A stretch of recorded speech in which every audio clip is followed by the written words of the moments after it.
Dr. Fergal Downey. He's President of Engineering and Projects Delivery at Hyde Engineering and Consulting. And the title of his lecture is Making the Most of Challenging Situations, a Personal Journey. Always open your eyes to the opportunities, not challenges, that are all around you. Thank you, Fergal. Thanks, Dermot. And again, apologies everybody if I was a little behind. So that's the problem when you decide to coach under 14-year-olds.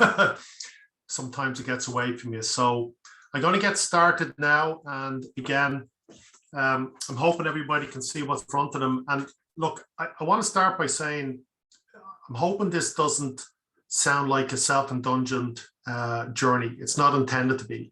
It's more, you know, and I know it's a cliche, but it's not the destination sometimes, it's the journey. And I certainly know when I was 18, even 22, even 30, I wasn't really sure in some respect what my end goal was or even how to get there. I'm significantly more senior than that now. And in some respect, I'm still trying to figure that out. So when we were discussing the topics around this webinar and the challenges that we collectively face, particularly in the current COVID environment, you know, I started thinking back to some of my own upbringing, education and career, and looked at how there were influences along the way that really did change my viewpoint and made some of the decisions for me. And I'm not trying to compare some of the challenges that the current personnel face with COVID, but I thought it might be useful to this group to kind of share some of my journey and specifically how some of the social and economic influences along the way helped change the direction that I took, and certainly changed where I thought I'd end up being. So Dermot gave a very brief summary, and I won't go into this in too much detail, but I just want to emphasize a couple of things that maybe help the group. So I've worked in this business for over 25 years in a variety of technical and project delivery roles across 4 continents and 25 different countries. My education background is Bachelor's of Engineering, Chemical Engineering from UCD quite a long time ago. And I also went on and did a PhD in Chemical Engineering from Cornell University. But along the way too, I also made sure that I filled out some of the more industry related accreditations, and I am chartered. I apologize that it's with the IChemE, but at the time, IEI didn't have that side of the support to chemical engineering. So this is nearly 25 years ago that actually happened. I'm also a fellow of the Institute, and I'm also a European registered engineer. We all have hobbies. Mine are weightlifting, and for my sins, coaching underage, Gaelic and rugby. And the work experience on my left, I won't go into too much detail because I'll cover an awful lot more of it as we go through the talk, if that's okay. So, you know, there always has to be a starting point in life. And for me personally, you know, I was actually very fortunate to be born into a lower middle class family in Dublin, in Palmerstown. And for any of you who know Dublin, it was between the war zones of Ballyfermot and Clondalkin. And at the time, the next stop out of Dublin was probably Galway. And again, I was fortunate that I had 2 working parents, which wasn't the norm in those days. So I grew up in an environment where men and women were absolutely treated equal and expected to be treated equally. And that's my background since the beginning. So for me, some of the initial path was quite easy because my mother was a qualified teacher. And my dad left school when he was 14, but put himself through night school in Bolton Street for chemistry, maths, and physics. And sad and all as it sounds, I grew up reading my dad's chemistry book. So from the time I was 15, I pretty much knew I wanted to be a chemical engineer. I didn't know where it would actually end up taking me. So local primary school in Palmerstown, County Dublin. For those of you who still remember, I went to a school on Gaelic, Malya Clea, Closh Tuera, which is at the top of Parnell Square, which is now gone, long gone. My leaving cert was just about good enough to get into UCD engineering. And it was at a time where points weren't counted in the hundreds, but in the single and double digits, right? So for me, and those of you who are of my generation might know, it was a lot, I suppose in some respect, it was less challenging and more challenging to get into your degree course in those days. So I graduated with a bachelor in chemical engineering in 1986. And at that stage, I thought I had it all figured out. So I'm, just 21 years of age, 22, and I think I know exactly the goal, get the right job, be excellent at what I do, head up an R&D facility, lead a company. And I really didn't understand where it would lead me. And one of the things I wanted to share, and this is a particularly interesting one, was after my leaving cert in my first year chemical engineering exam, actually in chemistry first year, I got asked in to my professor. Chemistry would have been my strongest subject. Got asked in my professor, thinking I had done great, and now I'm thinking I failed the exam. And my professor sat down, he asked me a couple of questions. And at the end of it, he said, Fergal says, you understand the material, but your spelling is shocking. And as soon as I explained to him I'd gone to an all-Irish school, he actually related to the fact that I was still spelling things the way I'd learned them all through secondary school. So even at that age, choices that we make with our parents can have influences, right? Not necessarily bad ones, but they can challenge everybody. So this is now post my bachelor engineering degree, and I'm coming out top of the world. So what was the economic and social environment like? It was shocking in Ireland at the time. My graduating class of 32, only 6 people had job offers when we graduated. And the civil engineering class in particular, and there's a very famous picture, and I couldn't find it to show it, of that class. It was in the Irish Independent. 47 were in that class, and 42 of them had to leave the country because there was no work in Ireland. So it was a pretty desperate environment for folks who had gone through, 4 years of education to find that there wasn't any work. So I was fortunate enough to have kind of laid plans down a little bit, and I applied for and got offered a role in the master's PhD program at Cornell University. And at that stage, for me, my decision was it would be very good for me to go abroad, get some experience away from home. And particularly given the environment that we had economically, it made most sense at the time. And I have to say, I landed in New York City with very little money, and it was the first time I'd lived away from home from any period of time. So I have to say the next 6 years was an unbelievable eye-opener into what was actually out there, the challenges faced with being away from home, but also the whole idea of what was good about home potentially that might come to fruition. Now, after that 6 years, and I graduated with a PhD in chemical engineering, I faced a couple of very significant decisions. And one was, do I go the workplace route or go into academia? And do I do it back in Ireland or do I stay away? So cutting to that timeline, one of the biggest influences in some respect was the economic and social environment in Ireland was incredibly buoyant. So it had gone from when I left to a point where there was a huge investment in the growing pharmaceutical industry. It was very evident, it was substantial, and there was an incredible amount of foreign direct investment across infrastructure and in helping companies through the IDA to get into Ireland. So I made the decision, and this was kind of my first major change in direction, was I actually came back to Ireland. And I was very fortunate at the time to be afforded that opportunity with Merck Sharp and Dome, who a lot of people probably know in Clonmel as a multinational. And, it was pretty interesting. And I'm going to be perfectly honest, I hated the first 6 months. And this had nothing to do with Merck. This was the fact that my whole lifestyle living in the US was completely turned upside down. I ended up living in Clonmel. Everything was closed on Sundays. No takeouts delivered late. Remember, this is the mid-90s outside of Dublin. And what really shocked me was Budweiser pretty much taken over as the beer of choice. And I pretty much felt I ran away from the US to avoid it. But on the flip side, the graduate program that Merck ran at the time was unbelievably varied and really gave me, over the 5 years I spent with Merck, incredible opportunities across all aspects of the manufacturing and support side of the business. So I spent the first year in technical operations. The second year I worked in the production area doing both troubleshooting but also scheduling planning. The next 3 years I worked in projects where I met one of the other speakers, Rory O'Sullivan, who was in the same game at the time.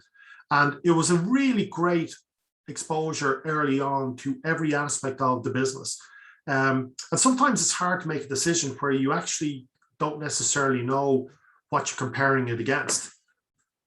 So the one thing that came out in all of this, and I was very fortunate at the time in my project engineering group, was I had a very strong mentor. And one of the things he cautioned me about was I had a very strong academic background, but there was a real concern that he shared with me that I might not be considered for some of the engineering roles simply based on the fact that I hadn't necessarily demonstrated commitment to engineering. My academics could well have pulled me back into R&D or academia. So it was on my mentor, who was at the time was my boss, suggestion that I went down the route of pursuing my chartered engineering accreditation, and subsequent to that went on to become both a fellow and FENI registered as a European engineer.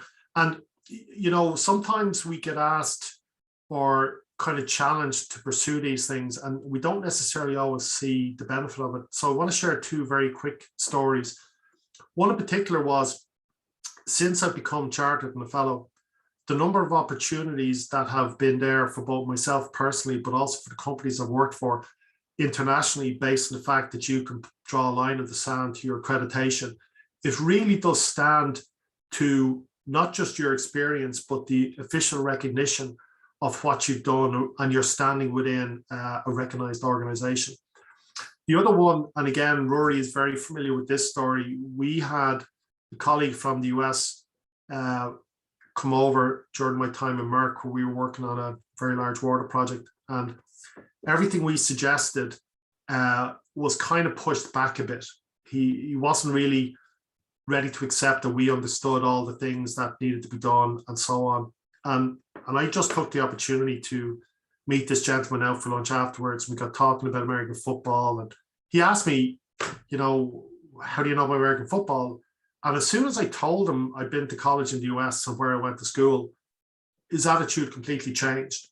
So I guess the point I'm making is, you know, your education and your accreditation is never wasted. There'll always be opportunities for you personally and for the companies you work for to use that to your advantage to demonstrate a commitment to the industry we're in. So 5 great years at Merck. What's the economic and social environment like now? It's still very good. Very buoyant, a lot of investment still happening. But then another thing came into play, and I like to say that I decided to get married, but I've been corrected more than once. And myself and my girlfriend decided we were going to get married, and it was really a case of where to live. And that came down to one of those personal choices you have to make. And, you know, for us, it was either Cork or Dublin based on the industries we were in. And we ended up living in Cork. So this is what I call my divergent route number 3, which is joining the dark side. So I left my nice, secure multinational company, and I joined the dark side and worked as a contract project manager and process engineer.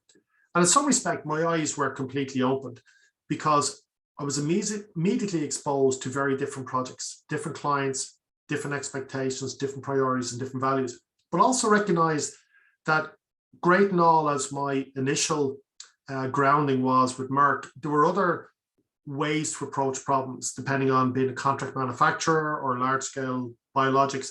And that was a big eye-opener for me. And it was a great time in my life, because I just wanted to get as much experience as possible and get more and more challenging opportunities. And again, this is a very personal comment, but after 2 years of following that route, I started to see that my own options to develop myself personally were a little fewer along the pathway I wanted, just moving from project to project. I mean, again, for a lot of you who have been in the industry, sometimes you follow the work. You don't necessarily get a chance to choose the project that works for you and where you want to be. So cut to the next timeline. And now again, things have changed. The economic environment is still very, very strong. I'm now married. I'm settled in Cork, the real capital, of course, although Shane will disagree with me. And I made a decision to move from a contract role, and I joined Fluor and really got involved initially as a senior PM as a design-based PM based out of Cork. And I really wanted to get more and more involved within the whole engineering, procurement and construction management side. And at the time, it was brilliant opportunity. Again, it was very buoyant, lots of opportunities for us to, as in general, to get experience, but also to develop. So within the first 2 years, all my work was based in Cork. And then in about late 2002, as often happens, Cork dried up a little bit in terms of design work. And again, this is from my Fluor experience. Other companies were still very busy. So most of Fluor's work at the time were more Dublin focused. So for the first time in probably 10 years, I was looking at having to travel to do work. And very quickly, I realized that it wasn't a bad thing. And in some respect, probably should have done it earlier, where you had less things potentially causing you to take pause or get home at the weekends. So I spent a lot of time in the next 2 years traveling to and from Dublin and overseas, and really found again that all the knowledge I gained doing work in Ireland was suddenly quadrupled by doing work overseas. Cut back to a very large opportunity that came within the Fluor organization, which was actually a very large C&Q role for Lilly, which was completely out of my comfort zone. But all the experience I gained up to then at doing various projects, interface with clients, being on the production side, it was a step I really wanted to take. And it turned out to be some of the best 2.5 years that myself and my team had did, and was very successful. And I credit the team around me more than me, because they helped me. I might have been the person ultimately responsible, but it was the team around me who really delivered the project. And it was absolutely fabulous for me to take that step out of my comfort zone, which I would not have done except for the experience and the opportunities that have come beforehand.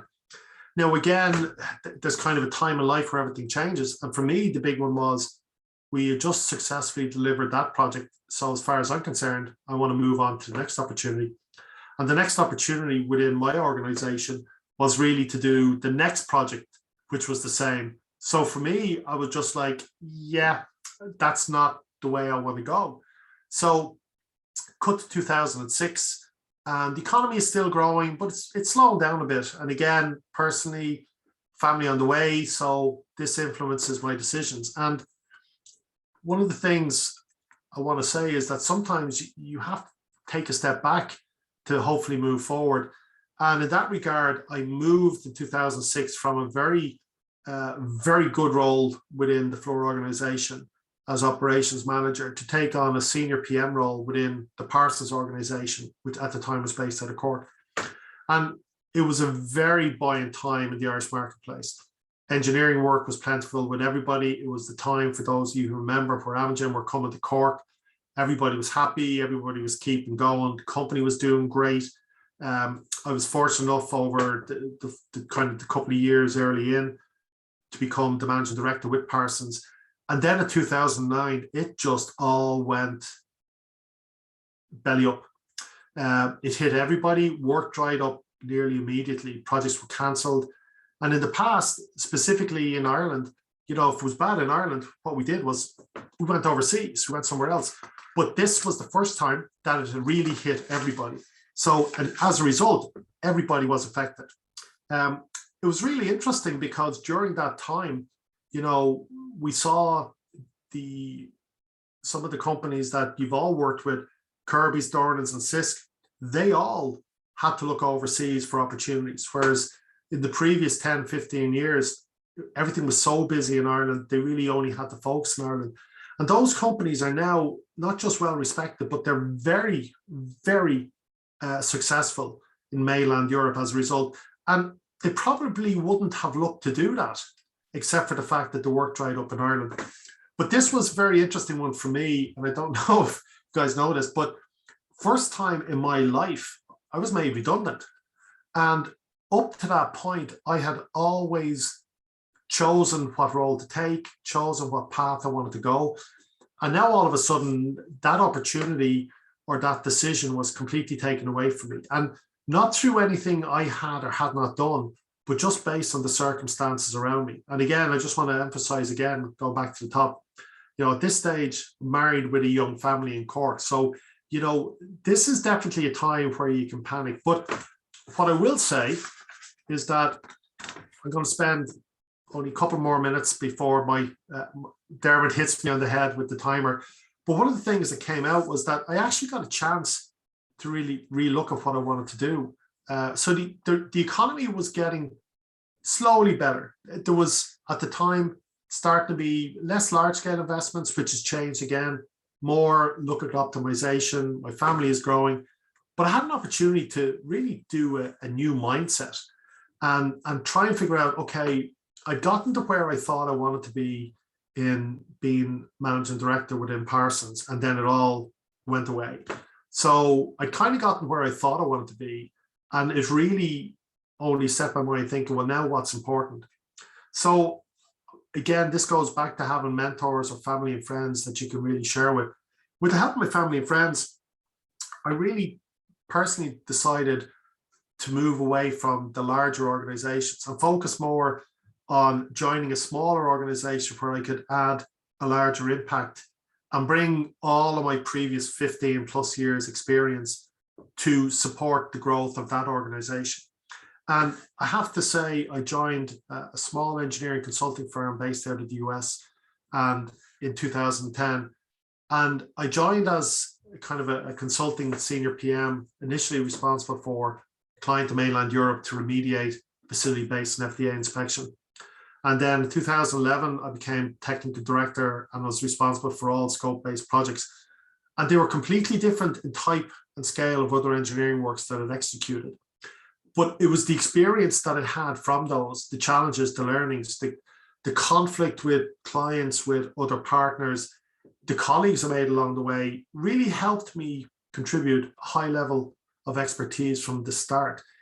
In particular, one of the things I found to be really, really beneficial is my 5 years in a manufacturing environment really allows me to see what a lot of the clients that I now have are really looking to, because we do a lot more work on the client-facing side and not the large-scale engineering.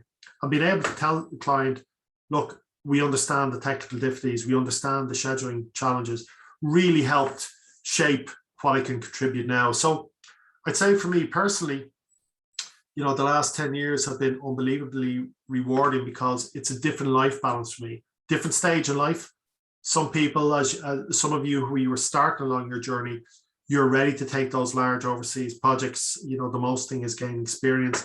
When it's time to decide to settle down, have a family, your requirements change and your need to balance that changes. What I've absolutely loved about the work I've done recently, being able to bring the work, all the experience before, is no two clients are the same. So the more clients and the more experience you have, you can share that with them to say, look, this is good, but you can do it better.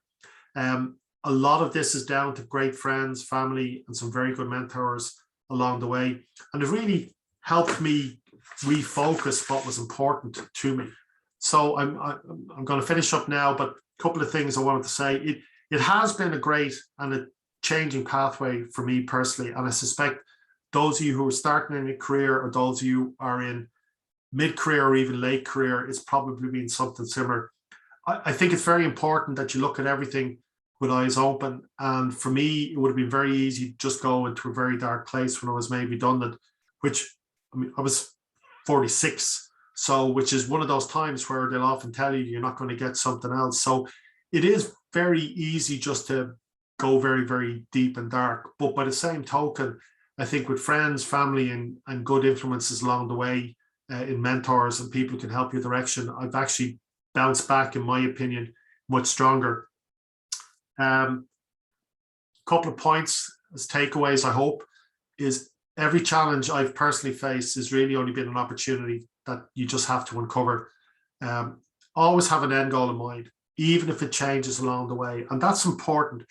You have to have a goal, but along the way, you need to sometimes look at reevaluate where that goal is ultimately. And you need to seek the help of family and friends sometimes when making those decisions, because there's a certain point of time where it only affects you, a certain point of time where it affects other people.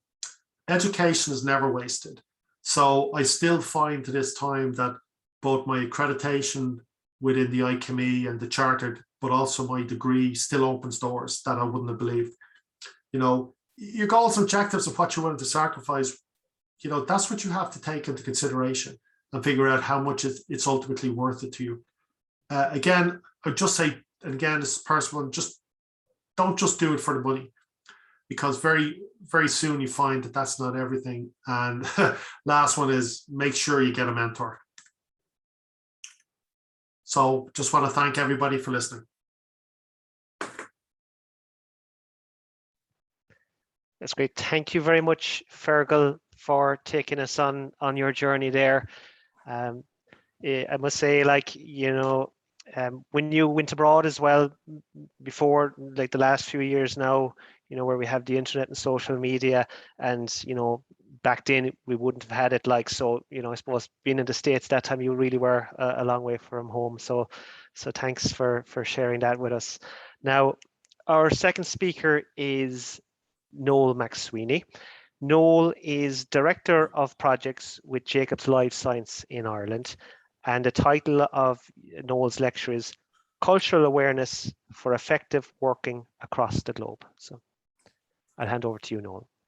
Okay, thanks, Dermot. So good afternoon and good evening, everyone. My name is Noel McSweeney. I'm the Director of Projects for Jacobs Life Science Division here in Ireland. I'm a bit younger than Fergal. I've only 20 years experience in the design, construction, and commissioning of pharma and biopharma facilities across 10 different countries. I've been involved in projects for a wide range of clients. These projects ranged from feasibility studies right the way through to system qualification, turnover, and even through product qualification. In terms of my education, I initially completed a BSc in industrial chemistry in the University of Limerick, and then subsequently I completed a BEng in chemical and process engineering in my hometown of Cork in CIT. So the title of my presentation here this afternoon is Cultural Awareness for Effective Working Across the Globe.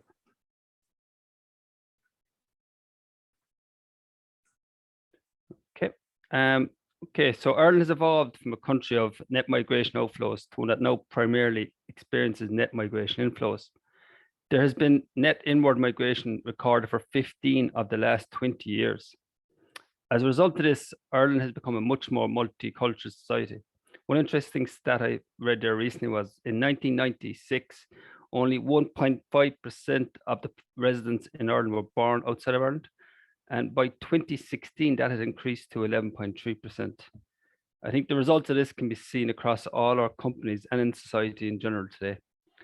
I actually reached out to my HR recently and asked them how many nationalities are working in the Jacobs Ireland operation. And they got to 17. I said, stop, enough. Yeah, I think that tells its own story. I think it's much more rewarding society we now live in.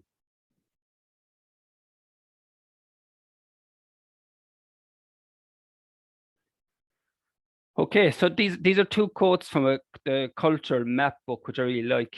The first one there is, if your business success relies on your ability to work successfully with people from around the world, you need to have an appreciation for cultural differences as well as respect for individual differences. Both are essential. And the second one is another one I really like, which says, many well-intentioned people don't educate themselves about cultural differences because they believe that if they focus on individual differences, that would be enough.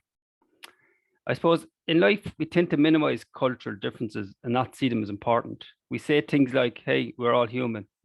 We're all engineers. We're all one company. We all speak English. We all work on one project, etc. Personality is a key factor. However, I believe it is essential in today's global business world that we educate ourselves about these cultural differences, thereby enabling us to become more successful both as individuals and ultimately as companies.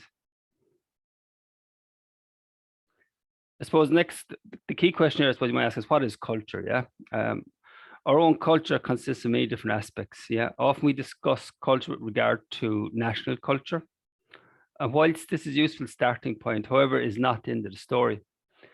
Remember that many other factors will impact an individual's behavior, including professional specialty, corporate culture, level of experience, your age, your gender, and much, much, much more. So one simple example of where a cultural difference kicks in is in our level of comfort with silence.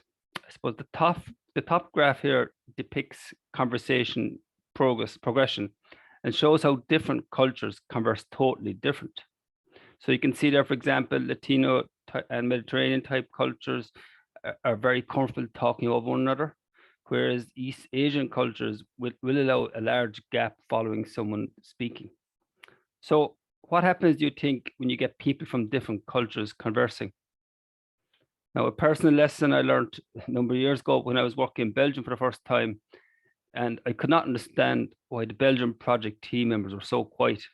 As you can see from the bottom depiction, Anglo-Saxon people have a very low level of comfort with silence. However, when there is any silence, Anglo-Saxon people have a very low level of comfort with silence. Hence, when there's any silence in the meeting, we tend to jump in and start talking immediately. Now, when I asked my Belgian colleagues why they were so quiet and why they were not contributing in the meetings, they explained to me that they were not afforded the chance to talk with the Irish team. So I guess when I reflect back on that, I guess they probably thought we were quite rude.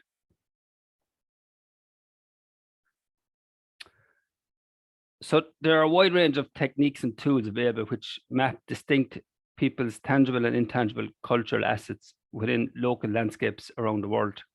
In Jacobs, we use a tool called GlobeSmart, to help build our own cultural acumen. The GlobeSmart uses dimensions cover 5 areas that have a significant impact on collaboration when people with different placements on these dimensions interact with each other. So these are the 5 different dimensions which that particular tool looks at. So the first there looks at, independent versus interdependent people. So independent people prefer taking actions on their own, whereas interdependent cultures would place greater importance on group harmony and cooperation. Egalitarianism would minimize status differences, treat everyone much the same, be flexible about roles and titles, whereas the status type cultures would respect status and don't generally challenge those in higher positions. Risk-based cultures would prefer rapid decision-making and quick results, whereas the certainty type cultures would spend significant time on background research. Direct would come directly to the point, whereas indirect would spend time explaining the context before coming to the point. Task-oriented cultures would place higher value on reaching goals and objectives on schedule, whereas relationship-based cultures would emphasize relationship building to develop trust and achieve good results. So look, there's no right or wrong place to be on these dimensions. Rather, the profile gives us insight into how we and others will generally prefer to behave in various situations. How do we prefer to act in meetings, or when we need to make decisions? How we work on projects, how we communicate feedback, or engage with our managers or subordinates.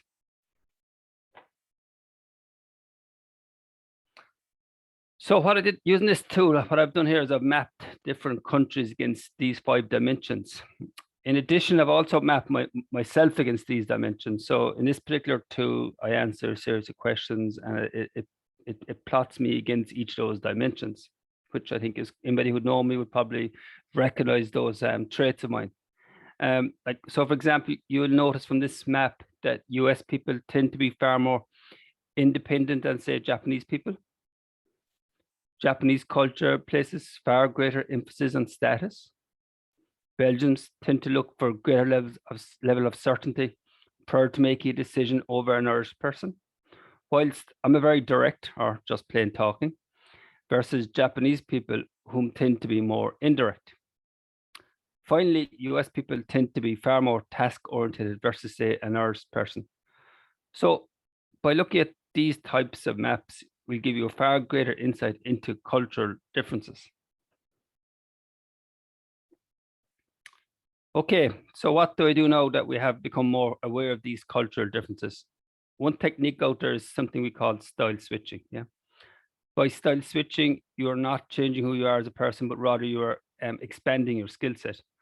Then you can choose the most effective approach in any given situation. By behaving in a way that makes others feel far more comfortable, by doing this, you are more likely to achieve your desired result. You know, from my own experience, this is a really important technique. So look, for example, when I'm working for a US client, I focus on ensuring I meet my deadlines, and hence I'm more task focused. Whilst if I'm working for, say, a Belgium client, I would pay much more attention to giving him confidence on the level of detail I've collated prior to making a decision, i.e. I'd provide him with a greater level of certainty than what I would normally provide.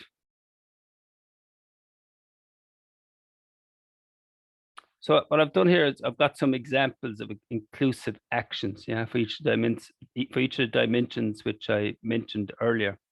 The first one there is for independent/interdependent dimension.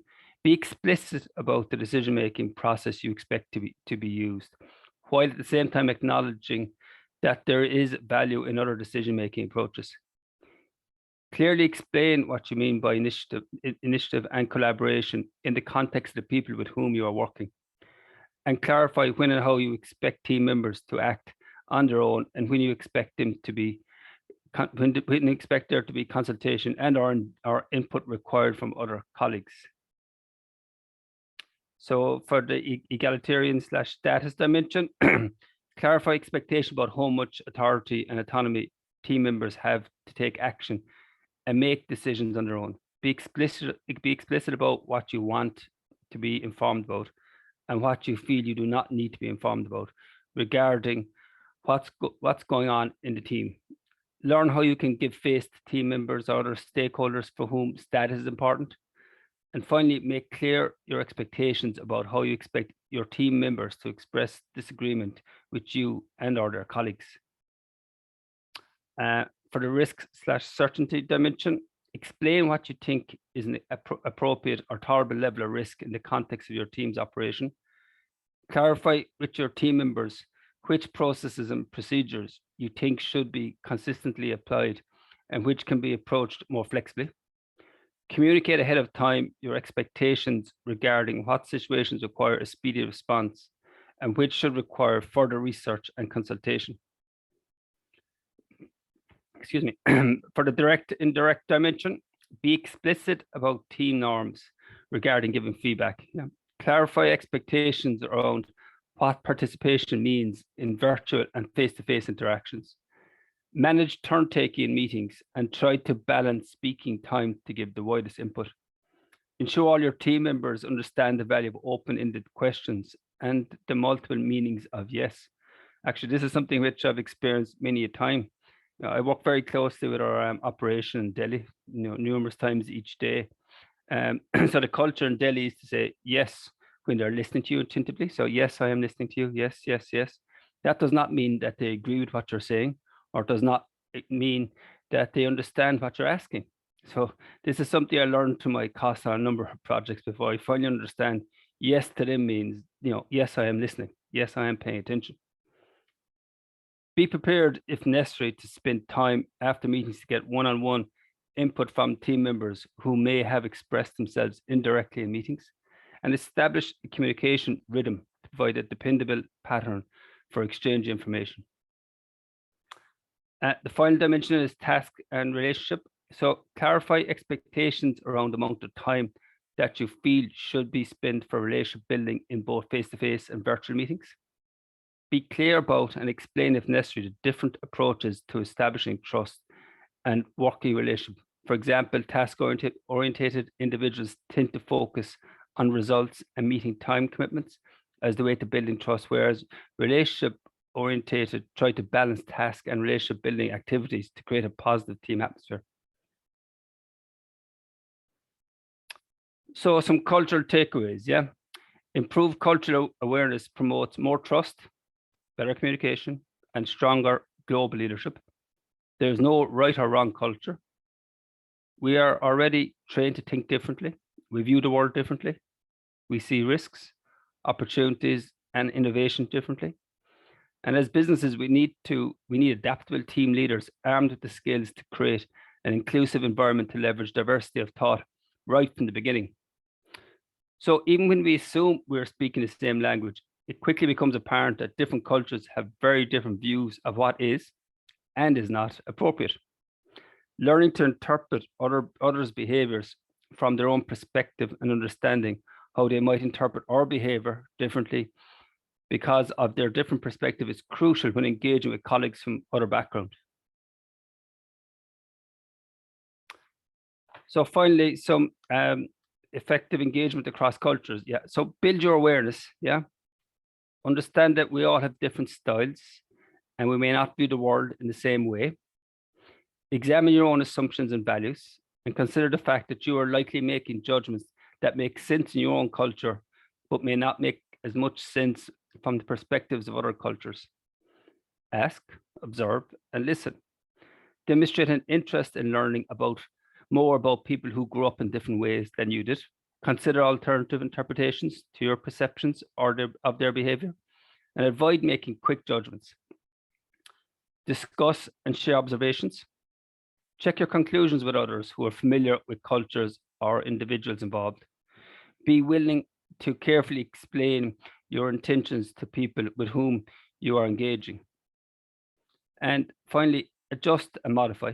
Identify ways that you can adapt your behavior to make your interactions more productive, and suggest ways that your counterparts might do the same.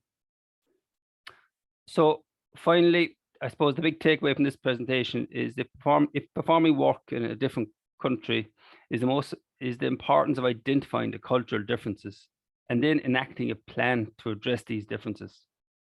So what do I do? So every time I start a new project in a different country, I would always sit with my project team to articulate these cultural differences and present to them some inclusive actions which we would implement on the project. Thank you. Thanks for listening.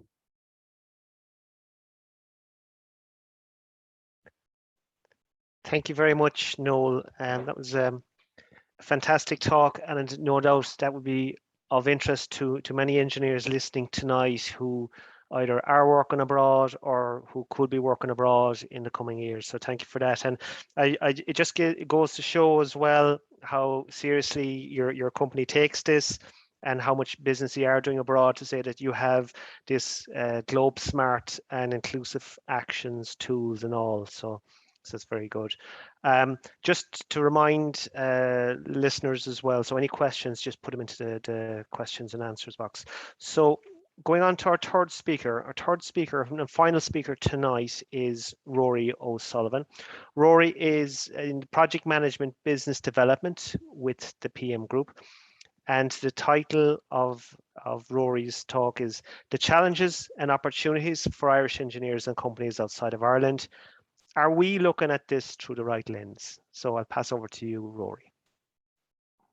Thanks, Darma. Following on from Fergal and Noel's presentations, I mean, Fergal and I work together and know each other, and Noel and I have not met, but we've collaborated on this, and I think the presentations have been fascinating. Mine will go in a slightly different direction, but just to give you a little bit more about who I am and where I come from. Hundreds of years ago, I trained on one of those devices in the drawing there, on the picture, a drawing board or a pre-CAD machine. My training was very in-depth. I trained as a piping design engineer at the time, and part of that training was to study the fundamentals of mechanical engineering and material science, and the fundamentals of chemical engineering, specifically process separation technology. And I qualified as a manufacturing engineer and went on to study project management and strategy with Harvard Business School. So I spent quite a lot of my career in the plane as such, not on the road. I left Ireland in 1988 after I left a steady job with the project management group at the time, and took a contract role for 6 months in the Bahamas.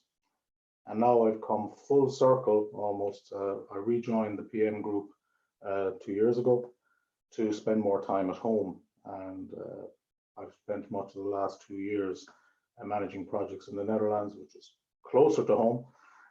Pandemic stood in the way, but finally I'm back.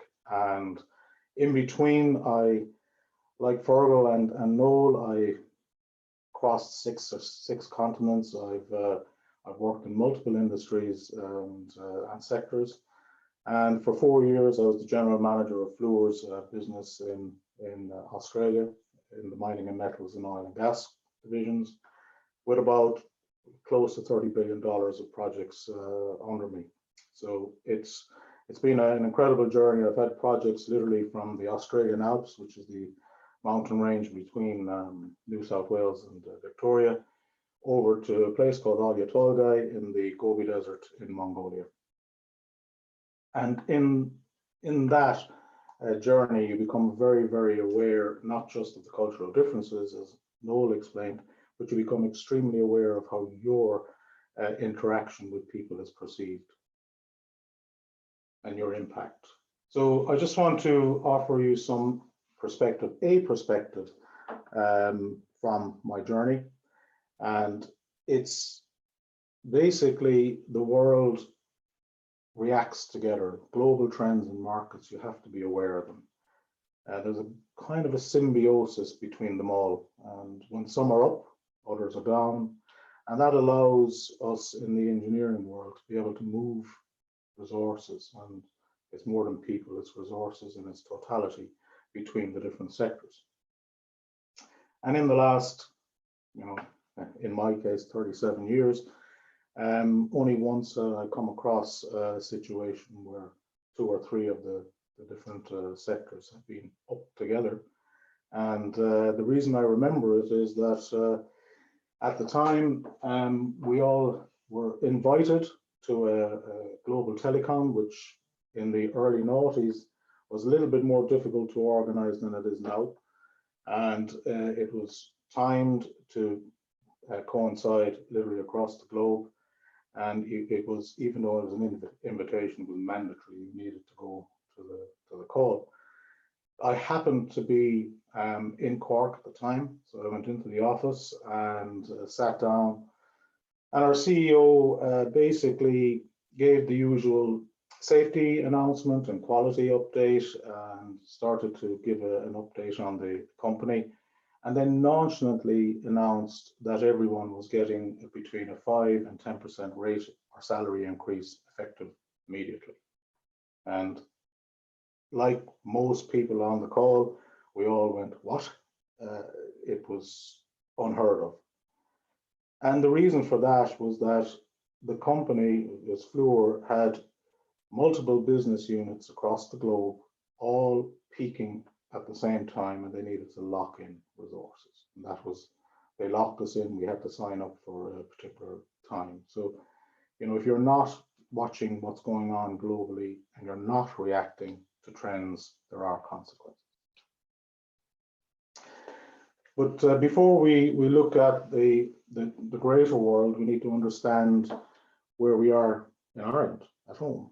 And understand that since 1969, when Pfizer first came into Ireland, there's been an awful lot of work done, especially in the last 40 years, with our education institutes and our various governments and industry bodies, and bodies like Engineers in Ireland and so on, and young engineers, to make sure that we are training people for the right sectors. And these are the most important sectors in the Irish business world at the moment. And we've become very, very good at it, and recognized internationally as being extremely proficient in what we do. And it's not by chance, as I said, and it's moved us from being the poor relative on the fringes of Western Europe with our hands out to being seen as a powerhouse in some industries. And to kind of back that up, in a recent OECD report, they basically said that Ireland has 0.6 of the global population. That's 0.6% of the global population. Yet we are 5th in the world in the manufacture and production of pharmachem products.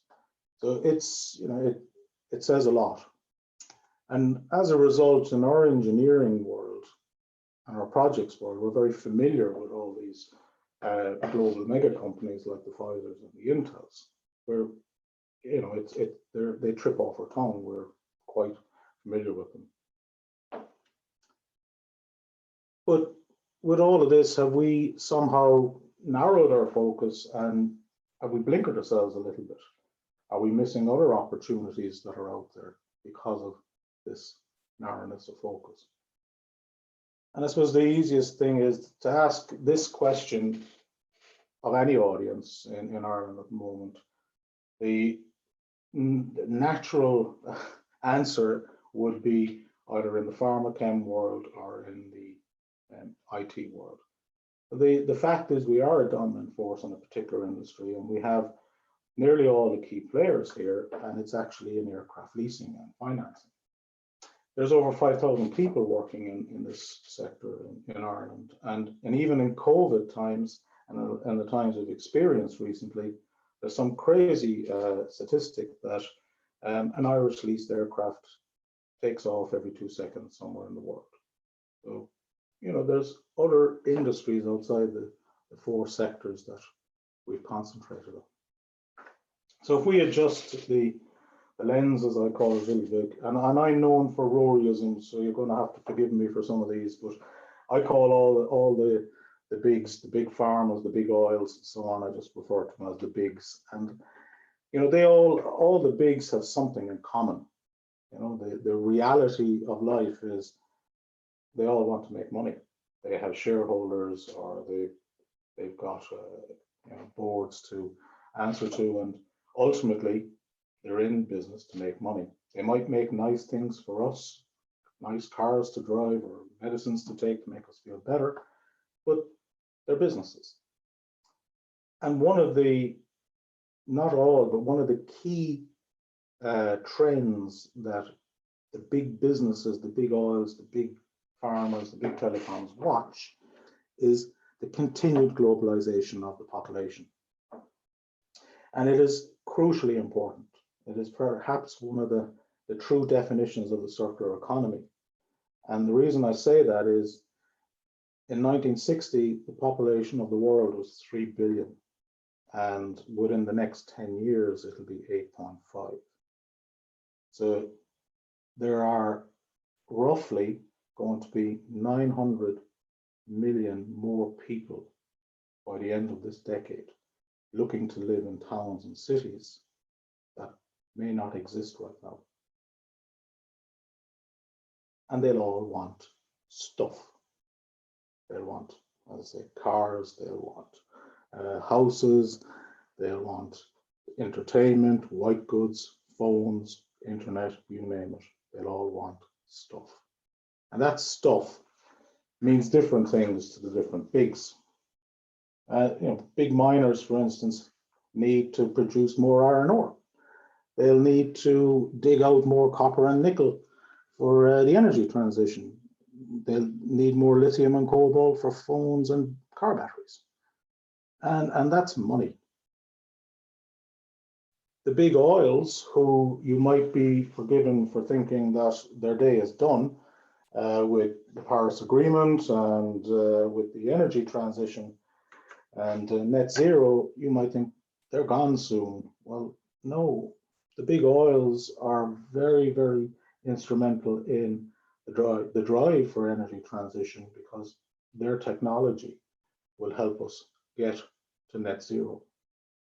And they are morphing into energy companies and calling themselves energy companies. And now the speech is moving more towards the color of energy as opposed to what we need to do to get there. And big oil is in the middle of that. The big pharmas, again, being a little bit dour about it, the more people that are being urbanized, the more sedimentary we become. And as a result, the more first world issues that are appearing. So, there'll be more requirement for diabetes, heart disease, there'll be more hospitals needed, More people will want replacement joints. I've got one myself. It's the closest I'll ever get to a Ferrari. It's a Striker Ferrari joint. There'll be more domesticated animals, and there'll be more requirement for cosmetics. So again, this is big business. So when we think back to the Pfizers and the MSDs and Apples and so on, they're big, but there are other big companies out there for engineers and designers and construction companies to be looking at. And we're aware of some of them naturally, like the Shells and the BPs, and they are big. And as a matter of fact, if you went into a sweet shop tomorrow to buy Shell, you'd need $160 billion US on their current capital value to buy them. But they're not that big. These guys are bigger again. That same sweet shop for Saudi Aramco, you'd need $2 trillion US to buy it. And you need a Saudi passport. You have to be a Saudi citizen to buy shares. There's lots of other bigs out there that you may be aware of or may not, like in the concession industry. Concession industry is the utility generation and distribution companies. There are also construction and telecom companies. And again, these are massive. Vinci, for instance, has a global workforce of over 210,000 people. So, strangely enough, when I was putting this together, it struck me they were all French in that side of things, and I must look into that. Big mining companies like the Glencores and the Vales and so on, again, are out there. They're all, as I say, like everyone else, focused on the big business of urbanization. And we'll hear more and more about companies like these. North 2 is actually a consortium. It's in the North Sea, in between the Netherlands and Denmark. And these are companies that are basically driving the energy transition as it comes to hydrogen. And it'll become more and more important, and we'll hear the names more and more. So be aware. To do projects for all those big companies, and there's lots of other ones, there's global EPC companies or EPCMs, and what that means is they're engineering, procurement, construction management companies. We just fondly call them engineering companies, but they're more than that. And some of those bigs we're familiar with.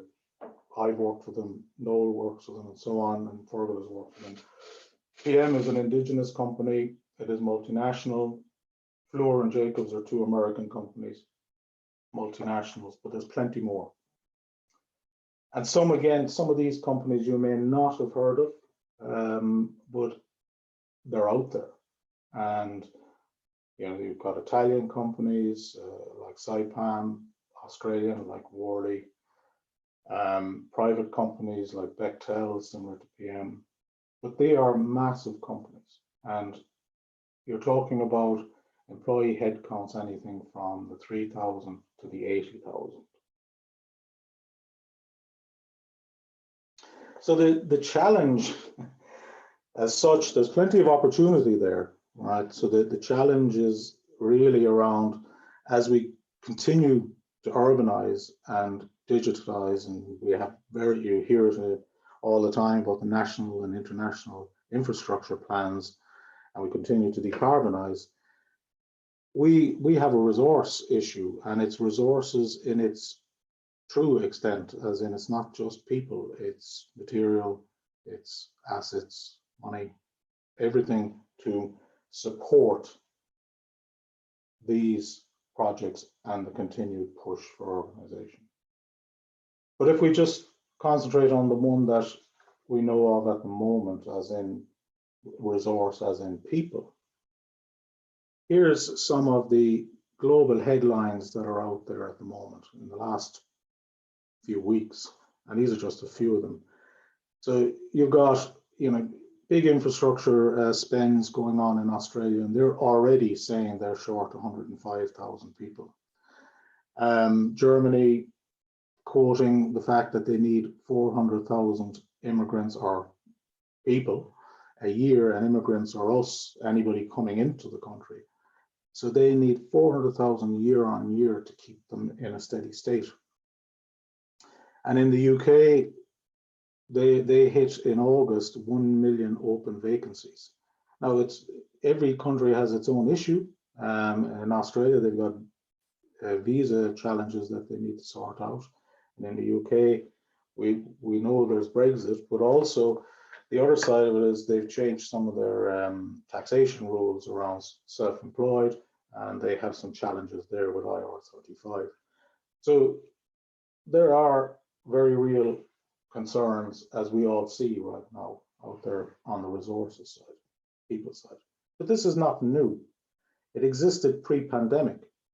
And we had big think tanks like Corn Ferry and McKinsey issuing out reports pre-pandemic saying that there is a global talent crunch in specific sectors. And they've got, again, crazy numbers. So, you know, we haven't done anything to correct this. The pandemic stood in its way. So as I say, the opportunity is easy and the challenge is not, hence it's called the challenge. And the pandemic has changed the way we work and the way we look at work. There's a fear factor after creeping in as a result with the globally transient workforce. I'll explain what I mean by that. The threes, this is a Roryism again, are these global transition workforce. And these are the people that are required in many sectors and in many industries to actually execute the engineering, construction, commissioning, and operations of many facilities across the globe. And what's happened is, the reason I call them the threes, is that generally rotations where people go to work in these in foreign countries, the rotations are done in threes. So there could be 3 weeks on, 1 week off, 6 weeks on, 2 weeks off, 9 weeks on, 3 weeks off, and so on. And they creep up to 24 weeks on, right? So the problem was that some folks were on when the country they were in got locked down and the project then subsequently stopped. So they were stranded in that country, unable to get home and out of work. Others were in their rotation and were in their home country and weren't allowed back to wherever they were going, and again were out of work. And the likelihood is they did not qualify for social welfare payments in their home country, or they were from a country that didn't have social welfare payments. And then you had others who were away on their rotation in a foreign country and the facility didn't stop and they've worked continuously. And I know some people who've only just recently gotten home. So you can see that there's a fear factor there, right, about going out and working. People will always want to work overseas and work in other places, and the memories will fade, but it is a fact of life right now.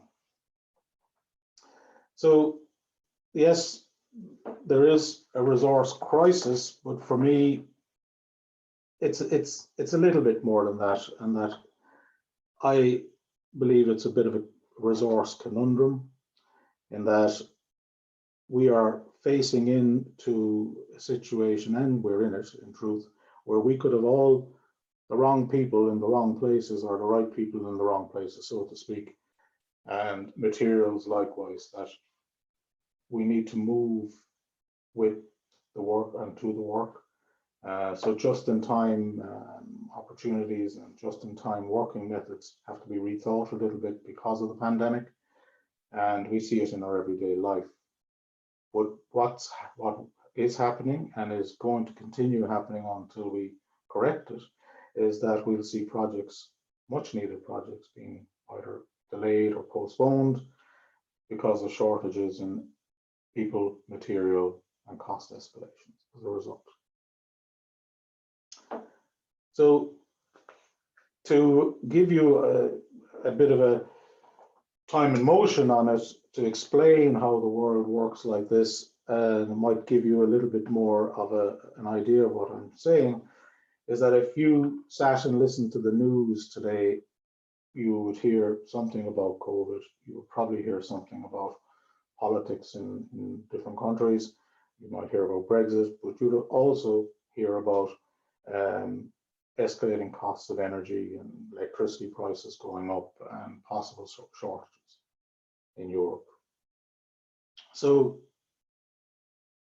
there's a strategist called Martin Frisk who looks at the gas market, the international gas market, and he negotiates. And he waded into a discussion on LinkedIn recently, it was last week, based on an article written by a guy I know in Australia for ABC News, which is a big channel over there. And it was basically around the fact that Australian gas producers are going to make a fortune because of the energy crisis and escalating prices. And the reason why Frisk kind of jumped in is that he took a little bit of umbrance against a statement attributed to the CEO of Woodside, which is an energy company or an oil and gas company in Australia, where she basically said that Europe was the cause of the LNG market escalations and the volatility.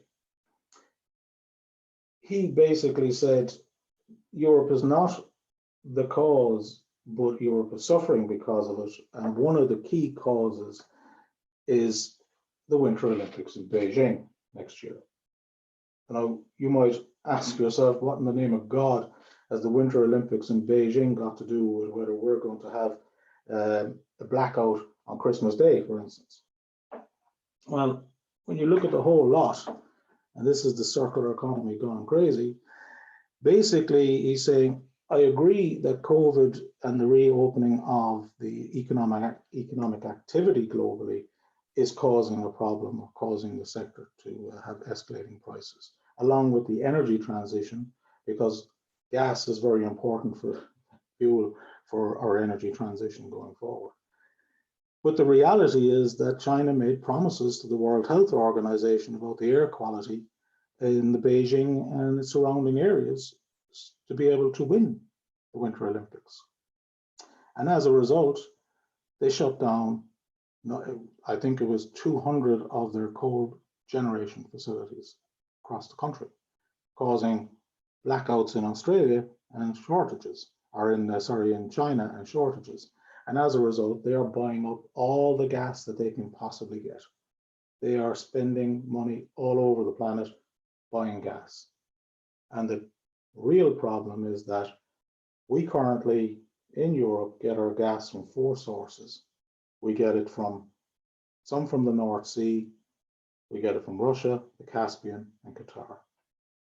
And besides all the geopolitics of Russia turning off the gas line because they wanted to get, they had permitting issues with the second pipe and so on, the Qataris are only giving Europe a quarter of the gas they were giving us for the last couple of years. So that's one of the reasons why there's a price war going on buying LNG. So I hope that was a different viewpoint of it and showed you the breadth of what's out there and the opportunities and the challenges that go with it. As Dermot said, we'll take some Q&As, and I'll hand back to you, Dermot. Thank you. That's great. Thank you very much, Rory. Very interesting lecture there. I had the pleasure of working with Rory last year on a project in the Netherlands myself, so I know what the feeling is like to be caught on the wrong side at Christmas time, and you know, being away from home. But I'm sure it happened to a lot of people around the world. Very interesting there as well. You know, you mentioned about aircraft leasing being 60% in the country. That was a fact I was very unaware of myself until your presentation. I just want to say as well that tonight's event is supported by Young Engineer Society as well. So they've been supporting us in this as well. So I'll jump straight into the questions there. Let me see. Shane, do you want to start with one of the questions, or will I start? Or No, you kick off, Dermot. okay.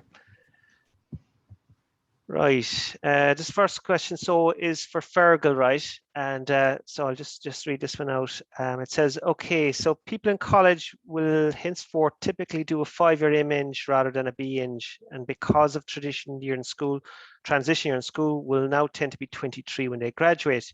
Doing a PhD takes a number of more years.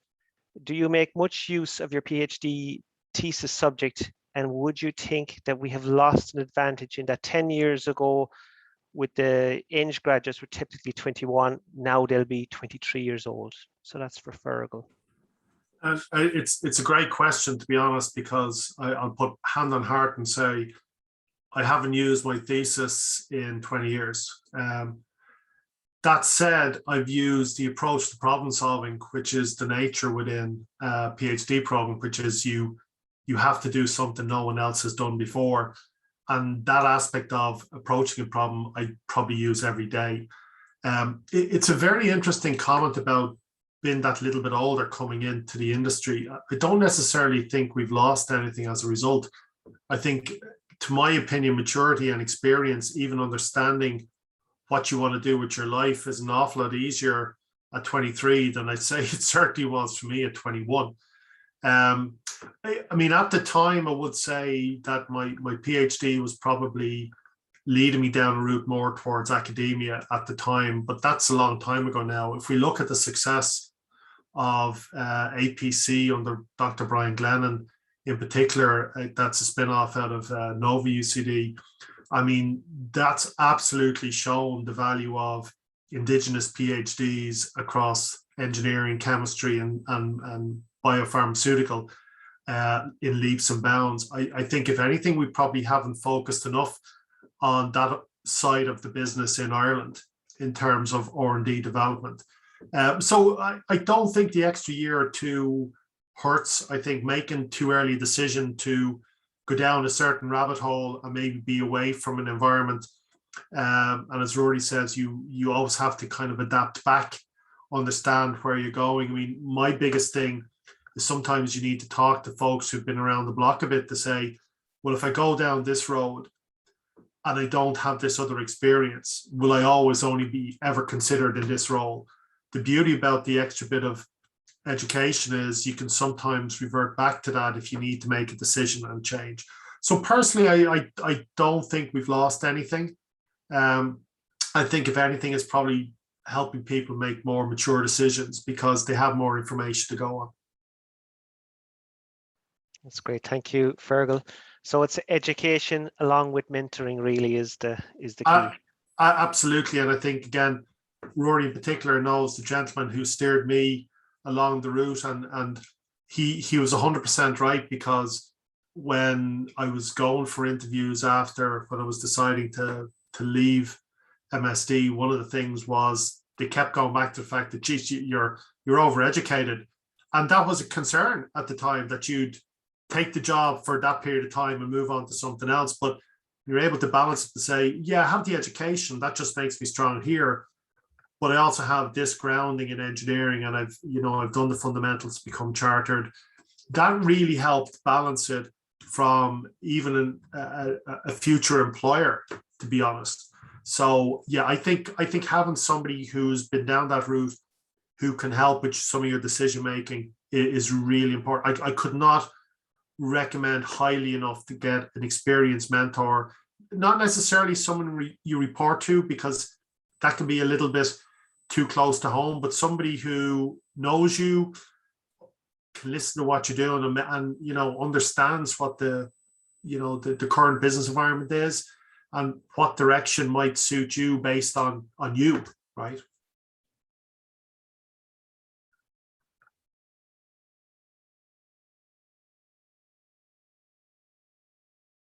Very good. Thanks, Fergal. So the second question I have is for Noel. Noel, how does language differences impact on projects in foreign countries? My experience is actually not that much, yeah. Like we all recognize the different languages, we all make account for that, yeah, whether it's using translators or using different techniques or professional companies to provide that service. So the language is actually one of the easier barriers I find, yeah, because everyone makes an allowance for that.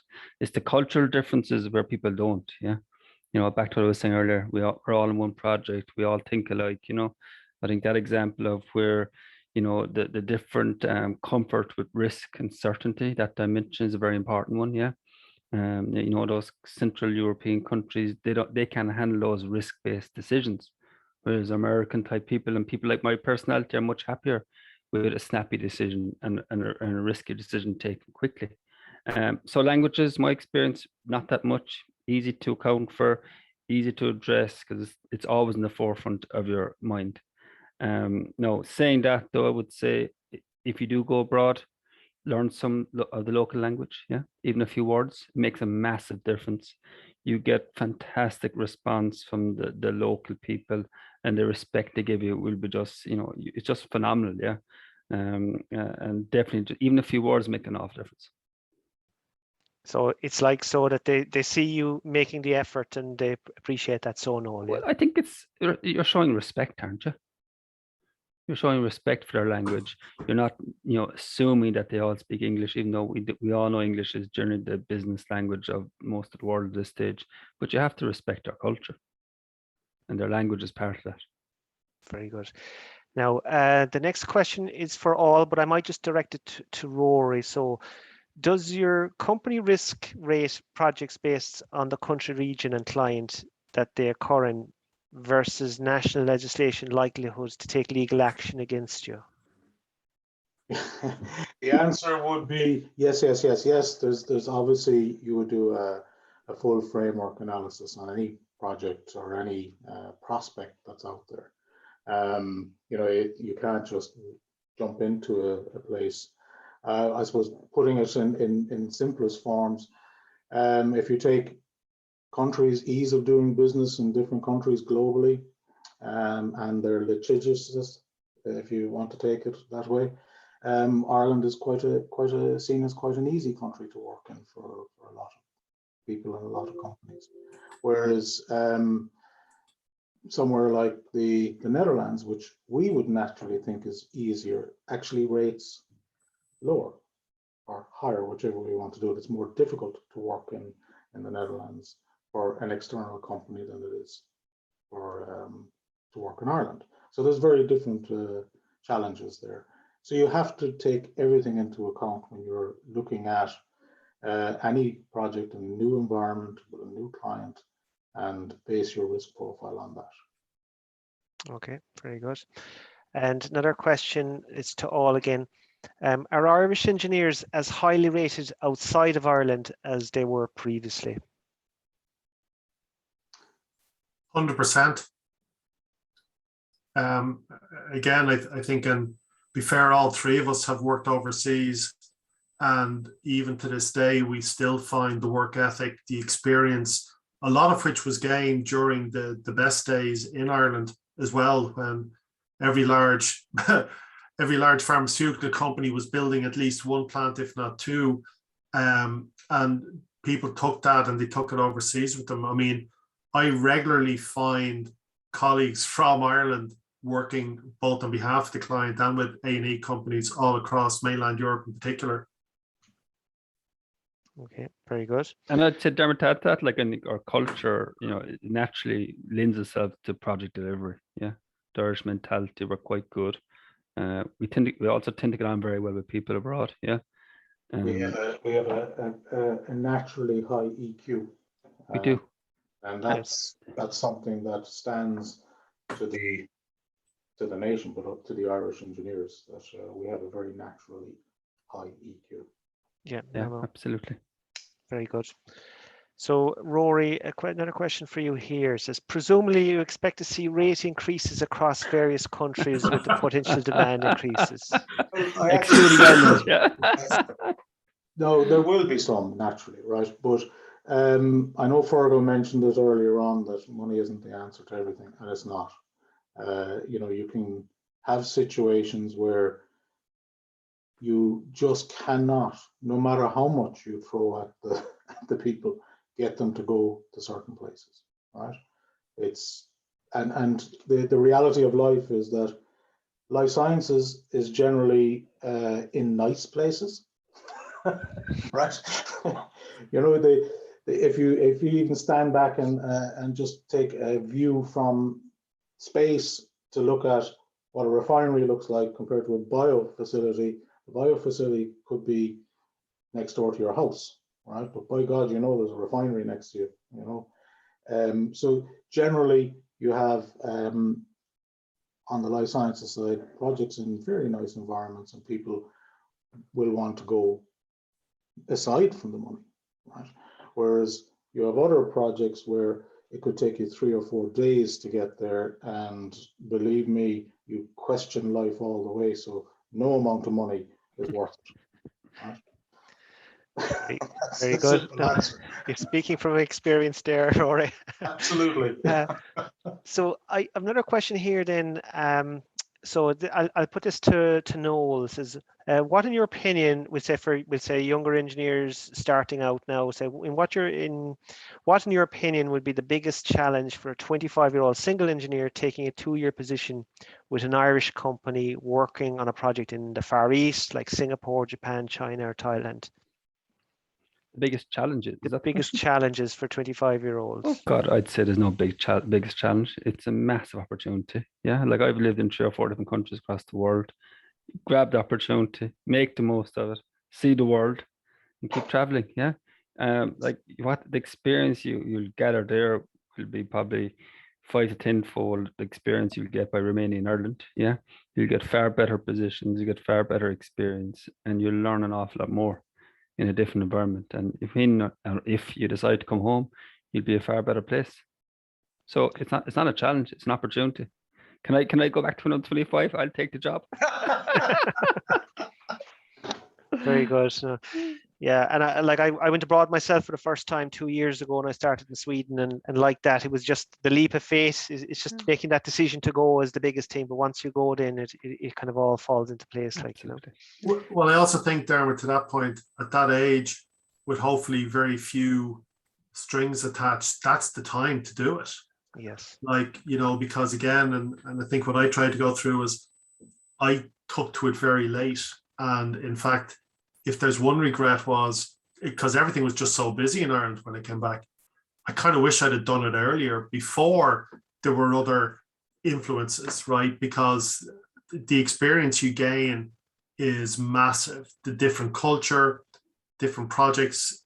Again, our work ethic is such that we're highly revered. So you get those big opportunities that, you know, for a lot of time, there's only 1 or 2 of that scale of project ever available in Ireland. So if you get that, you bring it back.